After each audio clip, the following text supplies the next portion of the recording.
네, 현재 시간 2시 20분을 향해 가고 있습니다. 오늘장의 분위기는 어땠을까요? 특징 종목을 가지고 상황실을 통해서 알아보겠습니다. 마이즈경제연구소 차용주 수장과 함께하겠습니다. 어서 오세요. 안녕하십니까? 네, 안녕하십니까? 정말 오랜만에 제가 방송하면서 좀 웃음기를 띠며 방송을 하는 것 같아요. 그동안 조심스러웠거든요, 저도. 오늘 시장 반등을 차용주 수장님은 좀 어떻게 보고 계세요? 글쎄요, 저는 이번 주는 조금 약간 불안함을 떨쳐버릴 수가 없는 게 안타깝게도 이번 주는 저는 제 스스로가 신용 구간이다라고 명명을 했거든요. 그러니까 이제 지난 금요일 날부터 신용 계좌가 이제 발생을 시작했고 오늘 만약에 이제 지금 오늘 반등세를 좀 나타내고 있기 때문에 어제 이제 통보 받으신 분들이 오늘 하루 또 유예가 되긴 했어요. 근데 자칫 여기서 한번 더 빠지게 되면, 그러니까 우리가 왜냐하면 2,600선 지지선 설정을 해놓은 상황에서 2,500, 2,400까지 급격하게 밀리다 보니까 대응하기가 쉽지 않으신 분들도 상당수 존재하고 계신 게 현실이고, 그런 매물들이 단기간에는 소화가 돼야 된다라는 수급상의 불균형들이 존재하기 때문에 아직까지는 안심하기는 좀 어려울 것 같아요. 예. 알겠습니다. 이번 주는 그런 구간이다. 따라서 약간의 불안감은 갖고 있다. 그럼 과연 오늘 시장 안에서 눈에 띄었던 특징은 무엇이 있는지 하나씩 알아보겠습니다. 첫 번째 만나보시죠. 쓸어담는 외인입니다. 사실 우리가 너무나 야속했던 게 외국인 투자자들이었거든요. 그렇죠. 아니 팔아도 도대체 얼마나 더 팔려고 이러는 거야 라고 했는데 그 기간 동안 최근 이 거래일은 아니었어도 그 기간 동안 외국인이 SK이노베이션을 엄청 많이 샀어요. 그러니까 외국인들이 올 들어서 지금 보면 굉장히 많이 팔았고 최근에도 집중적으로 매도세를 나타내고는 있습니다. 근데 몇몇 종목에 대해서는 외국인들의 사랑이 이어지고 있다는 것이 외국인들이 우리나라를 완전히 버리지 않았다라고 좀 이해할 수 있어야 되겠죠. 왜냐하면 올 초만 하더라도 그러니까 한 봄에 기아를 삼으로써 삼성전자를 집중 매도할 때 기아를 삼으로써 외국인들이 우리나라 시장을 떠나지 않았다는 걸 보여줬고, 최근에는 SK이노베이션을 또 사고 있다는 것도 상당히 긍정적이다라고 말씀드릴 수가 있겠습니다. 그 원인 중에 하나는 몇몇 외국계 기관에서 SK이노베이션이 전 세계 2차전지 중에서 가장 저평가다 뭐 이런 얘기들도 했어요. 그러다 보니까 그 2차전지가 아니라 정유주 중에서 정유주 중에서 저평가다 뭐 이런 얘기가 좀 나왔기 때문에 지금 이런 좀 이런 것들에 대한 어떤 반작용이 있는가 좀 말씀드릴 수가 있겠죠. 우리가 이제 SK이노베이션을 보는 시각들은 여러 가지가 있습니다. 뭐 작년까지만 하더라도 우리가 2차 전지로 봤었죠. 2차 전지로 봤었는데 지금은 정유주로 봐야 된다 이런 또 시각들이 있어요. 그러니까 어떻게 보면 투자에 좀 혼선이 생길 수도 있죠. LG화학 같은 경우 우리가 배터리를 보다가 분사한 이후에 화학으로 보다가 최근에는 다시 또 첨단 소재 부분을 봐서 또 2차 전지로 봐달라 하는 거기 때문에 물론 우리가 재무제표만 놓고 판단을 하긴 합니다만 그래도 그 기업의 이미지를 가지고도 판단을 하기 때문에 혼선이 온다라고 좀 말씀드릴 수가 있겠어요. 정유 부분에 대해서는 우리 S-오일과 SK이노베이션을 좀 차이점을 좀 말씀드리도록 하겠습니다. 우리가 이제 기름값이 최근에 단기적으로 좀 꺾였잖아요. 단기적으로 꺾였잖아요. 근데 정현 아나운서 이게 뚜껑 열리는 차 타고 다니면 고급 휘발유 넣어야 되니까 거의 3,000원에 넣고 계시죠. 그런 상황인데 어쨌든 저는 이제 2,000원대 초반에 넣고 있는데. 그렇습니까? 근데 이게 이 유가가 꺾이게 되면 S-오일 같은 경우는 선입선출법을 써요. 그러니까 먼저 들어온 재고를 먼저 쓴다라는 거기 때문에 이게 유가가 올라갈 때는 S-오일한테는 좋아요. 그러니까 낮은 원가를 가지고 지금 파니까. 근데 지금 유가가 꺾이게 되면 높은 원가를 가지고 낮게 팔기 때문에 오히려 안 좋은 거예요. 근데 SK이노베이션은 이 정유 부분을 평균법으로 씁니다. 그러니까 평균법을 쓰기 때문에 이게 평균에 따라서 움직이니까 이게 등락이 좀 작죠. 그렇기 때문에 SK이노베이션 같은 경우 정유 부분이 단기적으로 유가가 빠져도 이걸 좀 볼 수 있다. 이렇게 좀 말씀드릴 수가 있겠죠.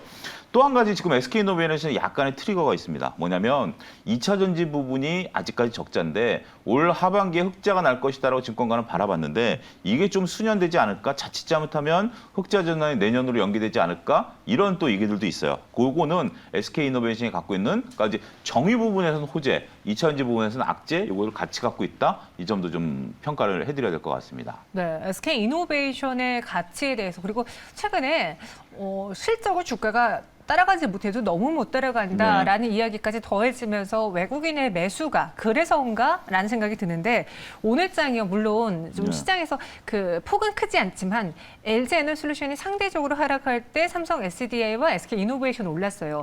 왜 그런가? 또 이들의 밸류 체인도 좀 다른 움직임 보이길래 왜 그러나 했더니 그 배터리 형태 때문이더라고요. 그동안은 좀 파우치형을 많이 썼는데 각형으로 채택하는 기업들이 많아지고 있다. 그래서 삼성 SDI SK이노베이션 밸류 체인이 더 상대적으로 좋았던 건데 지난번에 그러셨잖아요.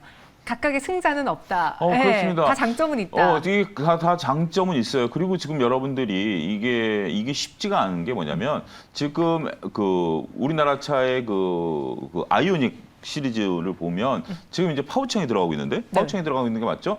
그 파우창이 들어가고 있는데 이것을 원통형으로 바꾼다? 쉽지가 않아. 이미 설계돼 있는 상황에서 이 설계도를 바꾼다라는 게 첫 번째 어렵고요. 그다음에 이것을 조립하는 생산 공정 자체를 다 바꿔야 되기 때문에 이게 어려운 거예요. 그리고 한 라인에서 지금은 우리가 자동차를 생산하는 게 옛날에는 라인별로 달랐죠. 뭐 그랜저 라인, 제네시스 라인 이런 게 다 달랐습니다만 지금은 한 라인에서 이 오더가 들어오는 따라서 지금은 제네시스 만들고 뒤차는 그랜저 만들고 뭐 이런 식이거든요. 이런 식인데 하나는 각형이 들어가고 하나는 파우창이 들어가고 이게 혼용되기가 어렵거든요. 네. 그래서 자동차 회사마다 이것을 정하는데 지금 2차 전지 자동차 전기차 수가 뭐 기하급수적으로 늘어나고 있지 않습니까? 우리나라만 하더라도 벌써 모델 형태만 해도 여러 업종이 있고 그다음에 전 세계에서 자동차 업계만 하더라도 굉장히 많기 때문에 저는 지금 2차 전지에 있어서 어떤 게 비교 우위를 나타낸다라고 보기는 어려울 것 같아요. 이거는 각 그 자동차 회사들의 어떤 경영 방침, 니즈, 그다음에 이런 것들에 따라서 근데 이제 2차 전지 셀업체들은 이런 것들에 대한 대비를 해야죠.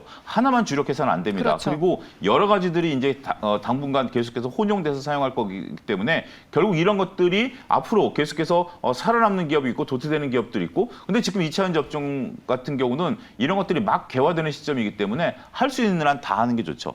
할 수 있는 한 다 하는 게 좋은 게 정연아 아나운서 같은 경우도 먹을 수 있는 한 많이 먹는 걸 좋아하잖아요. 그렇죠. 그렇기 때문에 지금 네. 할 수 있는 한 다 하려고 하는 노력의 일환이다. 이렇게 말씀드리고 싶어요. 다 때려 넣죠. 그렇죠. 네. 네. 그래서 원통형, 각형, 배터리형, 파우치형, 그러니까 모두 다 각각의 장점이 있는데 지금은 추세는 약간 각형 배터리를 채택하려는 기업들이 많아지고 있거든요. 그거에 따라서 움직임을 바꾼다고 하더라도 지금 당장 이뤄내기는 어렵기 때문에 그렇죠. 네, 우리가 그 점은 간과해서는 안 된다라고 이야기 주셨습니다. 그럼 SK 이노베이션 갖고 있는 강점들이 다소 많아 보이거든요. 네. 그럼에도 좀 대형주라는 점에 투심이 갈릴 수도 있을까? 투자 의견 어떻게 가져보십니까? 지금은 모든 투자 의견 적극적으로 드리기는 어려운데 그러니까 네. SK이노베이션 여러분들이 어디에 방점을 찍느냐에 따라 달라질 수 있다고 보여집니다. 정의 부분에 방점을 찍는다라면 저평가 국면이다라는 외국계 얘기에 귀 기울이실 필요가 있고요. 2차 전지 부분으로 본다라면 아직까지는 흑자 전환이 좀 미뤄질 수 있다라는 것들 때문에 지금 보수적 관점으로 보시되 여러분들이 내가 SK이노베이션을 어떤 기업으로 보느냐 여기에 투자 판단이 달라질 수 있지 않겠는가 말씀드릴 수가 있겠습니다. 알겠습니다. SK 이노베이션에 대한 투자 의견까지 들어봤고요. 이어서 두 번째 상황실로 넘어가겠습니다. CIS 주인 찾습니다. 요즘 주인 찾는 회사들이 좀 많이 보이는데 2차 전지 전국 공정 장비 업체인 CIS도 주인을 찾는다는 뉴스가 나왔습니다. 어떤 이유로 찾는 걸까요? 또 어떤 기업들이 눈독을 들이고 있을까요? 그러니까 여러분들이 이런 걸 통해서 주식시장이라든지 아니면 업황에 대해서 여러분들이 읽어내실 수 있는 능력을 키우셔야 된다라고 말씀을 드릴 수가 있겠는데요. 우리가 이제 이제 주식시장이 화랑일 때는 기업 공개가 늘어나죠. IPO가 늘어나죠. 그게 이제 제가 몇 차례 말씀드렸습니다. 정확한 시점을 잡기는 어렵습니다만 기업 공개가 늘어난다라는 것은 주시장이 초호황이고요. 초호황인 상태에서 기업 공개가 늘어난다라면 결국 이것은 끝물이다라는 얘기를 제가 몇 차례 말씀을 드렸어요. 작년에도. 이건 교과서에 나오는 얘기인데 어떻게 보면 작년에 이렇게 기업 공개가 드라마틱하게 늘어난 상황에서 주식시장이 꺾여서 지금 없잖아요. 이제 공개를 안 하려고 하잖아요. 그러니까 결국 긴 호흡으로 보면 그 얘기 또한 이번에도 맞아들었다. 안타까운 현상이다라고 말씀드릴 수가 있겠죠. 근데 또 한 가지는 지금 이제 몇몇 기업들의 그 대주주들이 어떤 뭐 책임 있는 개인으로 표현하겠습니다. 개인 대주주가 아니라 PF, 그러니까 사모펀드인 기업들이 몇 개 있어요. 네. 이런 업계들은 이들의 목적은 뭐죠? 빨리, 그러니까 처음에 이제 기업들을 자기네들이 인수를 해가지고 키우자. 이걸 잘 키운 다음에 다른 사람한테 넘기는 게 이들은 임무예요. 이들은 이 기업을 영원히 자기네들이 끝까지 끌고 갈 생각은 없어요. 여기서 소위 말해서 엑시트를 한 다음에 이 자금을 가지고 다른 기업들을 또 키우고 하는 것들이 어떻게 보면 PF 자금의 생리거든요. 그래서 지금 CIS의 PF는 지금 이제 이게 2차 전지 전국 공정에 들어가는 들어가는 건데 이게 장비라는 것이 우리가 그렇잖아요. 계속해서 1년 12달 매출이 일어나는 것들이 아니잖아요. 어떤 특정 시점에 매출이 늘어나는데 네. 지금 공교롭게도 2차 전지 업종이 다 증설에 들어가 있는 상황이에요. 그렇기 때문에 증설이라는 건 뭐죠? 공장을 넓히게 되면 장비를 일단 깔아야 되잖아요. 그렇죠. 그럼 장비를 깔 수 있는 절호의 기회이기 때문에 지금 매출과 영업이익이 늘어날 수밖에 없는 상황이다라는 거죠. 그래서 PF가 서둘러서 이것을 지금 매각하려고 하고 있다라고 좀 말씀드릴 수가 있겠죠. 지금 현재 뭐 증설에 따른 그런 것들 대기업들이 지금 표명을 하고 있다라고는 하고 있습니다만 제가 뒤에 예상이라고 붙였습니다. 지금 제가 언론 기사를 천천히 보니까 아직까지 이제 그 뭐죠? CIS는 원론적으로 우리가 이제 매각을 하려고 하고 있다라는 정도고 아직까지 입찰 계획을 받거나 이런 것들에 대한 구체적인 건 아직 선정이 안 됐어요. 주간사만 설정이 돼 있는 상황이기 때문에 과연 우리가 이제 쌍용에서도 보여주듯이 입찰 공고를 내고 수많은 기업들이 자기네들이 한번 한다 안 한다 설화가 있었습니다만 나중에 서류 낸 곳은 딱 두 곳밖에 없잖아요. 그런 것처럼 최종적으로 서류를 누가 내느냐. 물론 많은 기업들이 다 들여다보겠죠. 저라도 한번 들여다볼 것 같아요. 들여다보고 나서 뭐 할지 안 할지 결정하면 되니까 이제 그런 것들을 지켜보자 말씀드릴 수 있겠습니다. 네, 그러니까 우리가 이번 이슈로 인해서 좀 기대를 갖는 게 사실 많은 회사들이 주인을 찾을 수 있는데 매력이 없는 회사가 저 주인 찾아요라고 하면 과연 이게 흥행을 할 것이냐 여기서부터 그렇죠. 의구심이 붙잖아요. 근데 CIS는 말씀해 주신 것처럼 그 회사가 갖고 있는 모멘텀도 있고 특히나 올해 수주 증가로 인해서 실적도 늘어날 것으로 예상되고 있는 찰나에 누군가 가져간다? 이 회사를 갖고 키우려는 의지가 있지 않을까? 그렇죠. 라는 기대로 가는 건데 장 소장님도 살짝 들여다볼 것 같다 했으니까 이 회사의 성장 모멘텀이 뭘까요? 그러니까 지금 이제 중요한 것은 이게 이제 시기적으로 봤을 때 빨리 이것을 해야 돼요. 왜냐하면 2차 전지 업계가 내년 정도면 증설이 거의 끝날 것 같아요. 그러니까 타이밍을 맞춰야 타이밍을 된다. 맞춰야 타이밍 일단 맞춰야 된다는 거고 더군다나 이제 이 앞서 언급드렸다시피 이제 증설할 때 매출이 증가하기 때문에 그럴 때 이제 가장 그 포장이 어떻게 보면 뭐 우리가 증권회사에 쓰는 은어이긴 합니다만 화장이 좀 잘 돼 있다. 기업이 좀 예뻐 보인다. 포장이 잘 되어 있다. 포장이 잘 돼 있다라는 거죠. 그런 것처럼 우리가 좀 봐야 될 것 같고요. 어찌됐든 지금 단기간에 모멘텀은 작용할 것 같아요. 근데 중요한 것은 어느 기업이 붙느냐라는 거죠. 만약에 2차 전지를 안 했던 쪽이 붙는다 그러면 조금 안 좋을 수도 있어요. 근데 하는 쪽에서 붙으면 시너지 효과를 기대할 수도 있지 않을까 말씀드릴 수가 있겠습니다. 네, 그러면 지금 이 CIS를 갖고 있는 분들의 입장에서 투자 전략을 세워볼게요. 지금 팔자니 정말 좋은 주인을 만나면 더 잘 것 같기도 그렇죠. 하고. 어떻게 해볼까요? 지금 상태에서는 여러분들 지금 뭐 차트가 약간 좀 복잡하긴 하지만 네. 판단을 좀 유보하셔도 될 것 같습니다. 일단 누가 붙느냐에 따라서 적절하게 뭐 만약에 그 이쪽을 갖고 있는 뭐 하려고 하는 쪽에서 붙어서 서로 싸워준다라면 더 하려고 좋은 거죠. 따라서 그런 모멘텀을 여러분들이 노리시면서 한번 지켜봐도 되지 않을까 말씀드릴 수가 있겠습니다. 보유자분들의 경우에는 입찰 모멘텀을 지켜보자, 조금 더 들고 가보자라고 의견 주셨습니다. 기대가 되는 CIS고요. 또 저희가 자세한 소식 들어온다면 바로 전해드릴게요. 세 번째 상황실 넘어가겠습니다. SDN, 수상 태양광 착공이라는 키워드인데요. 이제 세계 최대래요. 어떤 내용입니까? 새만금이라는 게 새만금 가보셨어요? 새만금요? 예. 아니, 안 가봤어요.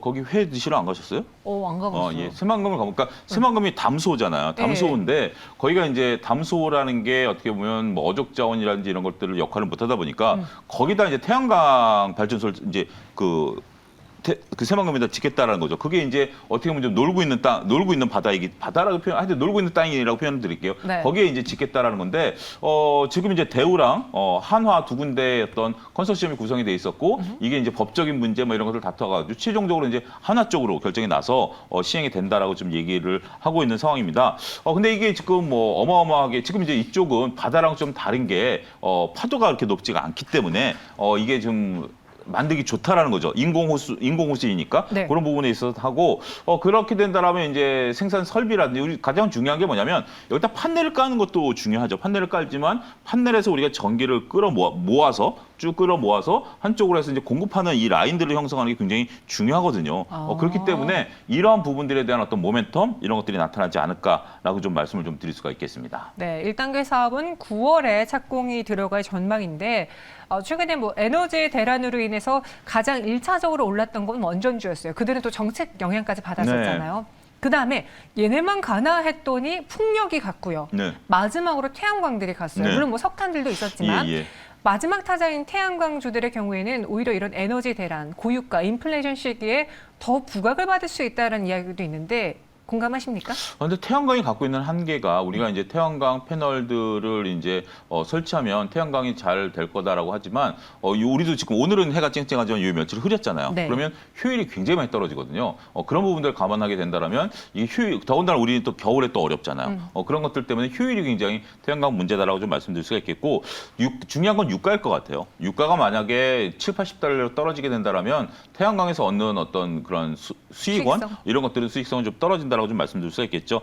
따라서 지금은 현재로서는 에너지 대란이 일어나고 있기 때문에 글로벌리 이쪽으로 투자가 늘어날 것으로 보여지지만 수혜주 찾기는 서로 엇갈릴 것 같아요. 지금 오늘 이제 SDN 같은 경우가 이제 거론이 되고 있는데 SDN이 지금 하나 컨소시엄에 들어갔다라는 기사는 제가 오기 전까지 열심히 찾았는데 없어요. 근데 SDN 같은 경우 5월달에 시제품을 만들어냈는데, 그러니까 우리가 예를 들면 이렇게 말씀드리죠. 이게 이제 판넬이라고 치면 지금 이제 이렇게 보이는 이 검정 부분이 이제 판넬이라고 치면 여기는 태양광이 쏘는 거잖아요. 근데 SDN은 이 뒷면에서도 이걸 하는 걸 했어요. 그러니까 양면으로 하는 거죠. 그러니까 이제 수산 같은 경우는 그러니까 이제 땅이면 상관이 없는데 바다는 이 반사도 되는 거 있잖아요. 그렇기 때문에 SDN이 가능성이 있다. 우리나라 투자자분들 이런 거 찾아내시는 데는 정말 도사인 것 같아요. 어찌됐든 그래서 좀 역할을 하는데, 글쎄요, 만약에 하나가 이제 거의 다 건설하는데 이쪽을 부품사로 쓸지는 모르겠습니다. 그렇지만 지금 당장 직접적인 연관성은 솔직히 좀 떨어진다. 그렇게 말씀드릴 수가 있겠습니다. SDN이 갖고 있는 그 기술력에 대해서는 태양광 패널의 기술력에 대해서는 인정하는데 예. 과연 이걸 한화라던가 다른 기업들이 다 채택을 해줄까? 하나는 하나 솔루션이 있잖아요. 그런 점에서 지금 이제 저도 이걸 보니까 네. 이 회사가 지금 4개 회사가 되고 있는데 이거의 대부분을 하나가 다 하고요. 나머지는 이제 지역적인 어떤 건설사들 이런 것들이기 때문에 글쎄요, 저는 뭐 연관성이 모르겠습니다만 뭐 그렇게 조금 연결시키기는 조금 어렵지 않을까, 그 정도 말씀드리고 싶어요. 그럼 SDN을 갖고 계신 분들은 지금 그냥 그 SDN 자체 모멘텀으로만 투자하는 게 맞는 걸까요? 마지막 한 줄 평 주시죠. 그렇습니다. 일단 뭐 보유자의 영역이라고 보여지고요. 만약에 여기서 하나 언급이 된다면 한 단계 더 주가가 레벨업할 가능성도 있겠습니다만 그거는 조금 지켜봐야 되지 않을까 싶습니다. 네, SDN에 대해서는 보유자 영역이라고 이야기를 해주셨습니다. 오늘 3가지 상황실을 진솔하게 다뤄봤고요. 차인수 시장과 함께했습니다. 오늘 설명 고맙습니다. 감사합니다.